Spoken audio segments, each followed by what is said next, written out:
आप अखबार खोलेंगे तो आपको बड़े बड़े इश्तिहार मिलेंगे। एक बार फिर मोदी सरकार, भाजपा ने किया बिजली बिल पर वार, भाजपा ने मारी बिजली बिल पर तलवार।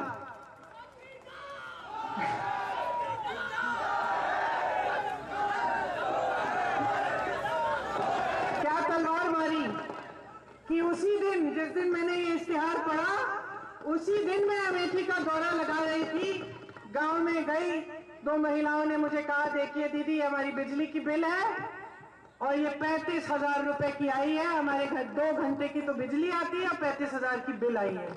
आगे बढ़ी एक और महिला ने कहा कि दीदी इनकी तो 35,000 की थी, हमारी 50,000 की है, और इश्तिहार आ रहे हैं कि बिजली के बिल माफ हुए हैं।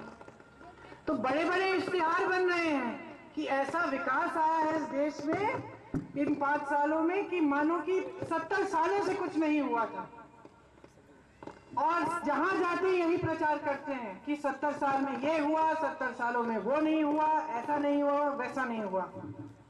ये इनकी इतनी दुर्बल कमजोर नीतियां हैं। नोटबंदी निकाली, आप सबको कहा कि कतार में खड़े हो जाइए, बहुत बड़े देशभक्त हैं आप, क्योंकि आप अपने पुराने पैसे जमा करेंगे तो देश में पूरा काला धन वापस आ जाएगा। आप ईमानदारी से गए, कतार में खड़े हो गए।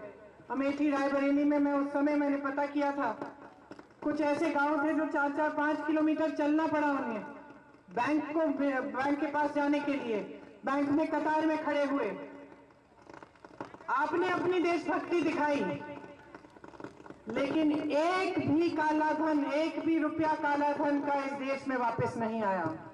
बताइए, जब आप कतार में खड़े थे तो आपके साथ कोई भाजपा का नेता खड़ा दिखा? नहीं दिखा ना। आपने किसी अमीर उद्योगपति को देखा टीवी पे कि वो भी खड़ा है कतार में अपना बोरा लेके, नोटों का भरा हुआ? नहीं देखा ना आपने, क्योंकि नहीं थे। एक ही व्यक्ति थे, एक ही नेता थे जो आपके साथ कतार में खड़े रहे, मेरे भाई राहुल गांधी। और इन सब ने उनका मजाक उड़ाया, इन सब ने उनका मजाक उड़ाया। वो आपके साथ कंधे से कंधे खड़े हुए, आपकी मुसीबतों का सामना आपके साथ उन्होंने किया। आज आपके क्षेत्र में स्थिति ये है कि जो स्वास्थ्य की सुविधाएं हैं वो शर्मनाक हो चुकी हैं। अस्पताल मौत के अड्डे बन गए हैं। देवरिया का जिला अस्पताल दलालों के जरिए चलाया जाता है, दवाइयां बाहर से लानी पड़ती हैं। आप सोचिए, इनके शासनकाल में इतना बड़ा हादसा हुआ, यहां इतना बड़ा हादसा हुआ, बच्चे ऑक्सीजन की कमी की वजह से गुजर गए।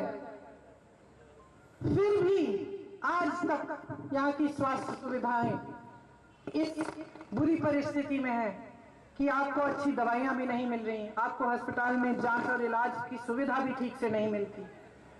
तो आप सोचिए कि अगर इतनी मजबूत सरकार थी तो कम से कम अपने बच्चों को तो बचा सकती थी।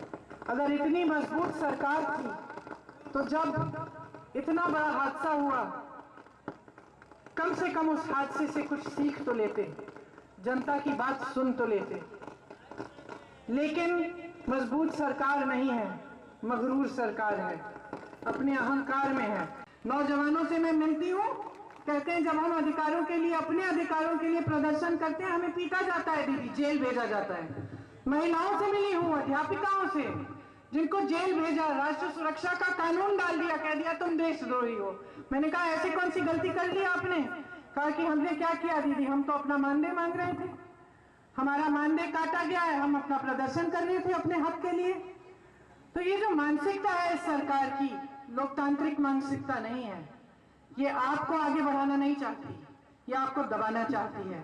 ये चाहती है कि आपके अधिकार दब जाएं और अपनी सत्ता बनी रहे।